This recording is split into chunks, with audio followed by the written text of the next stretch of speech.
Salut les amis, j'espère que vous allez bien. Moi, je vais hyper bien. C'est Bamba Yuba, je suis le fondateur de One Reflection. Dans cette tutoriel vidéo, et on va parler le second titre ici, comment être photographe des mariages, comment être un photographe des mariages. Parce que c'est très important que vous devrez comprendre ces trois choses que j'avais expliquées auparavant. D'ailleurs, je vais vous expliquer certains tirages que j'ai fait, certains mariages que j'ai fait. Je aller jusqu'à la fin, vous allez découvrir mes images et comment j'ai fait et comment je suis passé. Et je vais vous expliquer mon expérience avant. Si vous voulez être un photographe, si vous voulez vous spécialiser dans la photographie pour être un photographe de mariage, ça va vous aider énormément.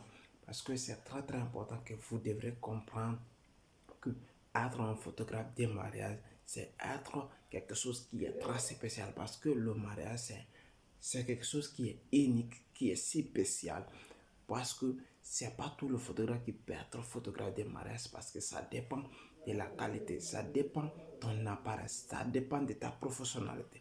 Est-ce qu'il faut avoir 2 ans, 3 ans, 4 ans d'expérience dans la photographie pour être un photographe professionnel, un photographe titulaire de mariage?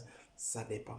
Parce qu'il y a des photographes qui peuvent être 1 an, 2 ans et peuvent être titulaires pour être un photographe des mariages. Mais ça dépend de votre qualité et comment vous êtes capable de faire, comment vous pouvez vous organiser, comment vous en y prendre devant la caméra, comment vous savez manipuler vos caméras, comment vous savez organiser la séance, comment vous pouvez sortir et comment vous pouvez zoomer, comment vous pouvez comprendre, comment vous comprenez et quel type d'appareil. Parce que certains clients, ils osent quand ils vont voir un photographe qui a un petit appareil, ils vont jamais apprécier parce que tout simplement, ils vont dire que ça, là, le photographe qui n'est pas professionnel, ou il va se dire que cela ne peut pas faire de bon travail, ou il va dire qu'ils ne savent rien, ou bien il va voir la couleur de la peau, ou il va penser que le photographe là est petit, il n'a pas beaucoup d'expérience. Mais c'est pas ça. Je vais vous expliquer ici comment j'ai fait et comment je suis parti parce que il faut avoir une croyance et ce que tu sais faire. Le travail est fait par le mérite, ce que tu sais faire. Et grâce à ça, j'ai fait la photographie des modes, j'ai fait la photographie réelle, j'ai fait la photographie des emails, j'ai fait la photographie aussi pour le mariage, j'ai fait la photographie touristique. Ça, je ne me suis pas spécialisé à un coin, mais je sais faire tous les types de photographes parce que c'est une longue expérience dans ça. Et ce n'est pas là ce qui compte, mais est-ce que ce que tu peux faire, c'est ça qui est important. Mais les gens, on peut te poser cette question 1000 fois. Est-ce que tu es capable de faire ça? Est-ce que tu es capable de faire ça? Mais ça dépend de ta capacité, de ta volonté, de quoi que tu peux mettre en place, de quoi que tu veux protéger, tu veux te prolonger pour comprendre en réalité quels sont tes points forts, quels sont tes points faibles que les gens n'arrivent pas à comprendre un peu dans cette histoire.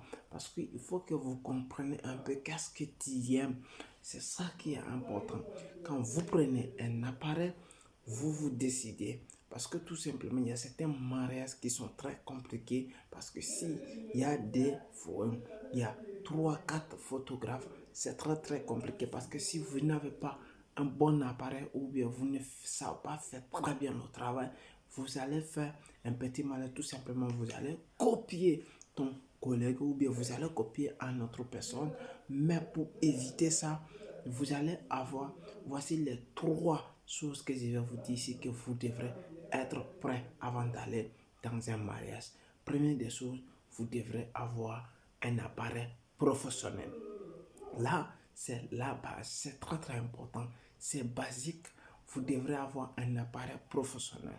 Le deuxième, vous devrez vous former énormément de positionnement dans des mariés parce que c'est très important. Comment le marié va se déplacer, comment il va s'arrêter, comment il va se positionner, comment ils vont faire, parce que vous devrez comprendre ces positionnements qui va vous aider énormément parce que ça va vous donner l'avantage. Parce que il y a certains mariages, il y a certains aussi, il y a certaines cérémonies de mariage. Donc, un monsieur ou bien la dame ou monsieur vont se déplacer. Vous devrez avoir, quand ils sont en train de masser, quand ils sont en train de faire le challenge, quand ils sont en train de mettre les bagues de mariage, quand ils sont en train quand ils sont en train de... Vous allez savoir comment fonctionnent les TikTok, mais il faut que vous devrez vous renseigner premièrement, voir une séance, voir même une vidéo qui va vous expliquer en réalité comment il faut faire, comment il faut se positionner. Ça va vous aider énormément. Le troisième des choses et le troisième règle que je vais vous donner ici, il faut être matérialisé. Parce que si vous n'avez pas de matériel nécessaire, je vous dirais de ne pas vous lancer dedans. Parce que ça va être tout simplement, si vous faites le même travail que l'autre, il a des matériels bien placés que toi. Alors ces photos et ces images doivent être bien propres que toi. Alors, si vous faites le travail dégueulasse, les personnes ne peuvent pas vous prendre parce que tout simplement, ce que l'appareil que vous utilisez, ce n'est pas la bonne ou c'est petit, même si elle a la qualité, mais ou ils ne savent pas comment vous allez utiliser et vous ne savez pas comment vous pouvez mettre le maillot, vous pouvez le placer parce que ça peut être un gros défaut pour vous et ça va être des choses qui sont très très difficiles parce que si vous ne savez pas, mais si vous savez, ça peut vous aider énormément et énormément. C'était Bamba Ayuba, c'était le volume 2, comment être un photographe de mariage. Et si vous comprenez, ça va vous aider énormément. Et merci si vous avez aimé la vidéo, partagez et likez. Et surtout, n'oubliez pas de vous abonner. Merci, c'est la vidéo, le tutoriel 3. Merci.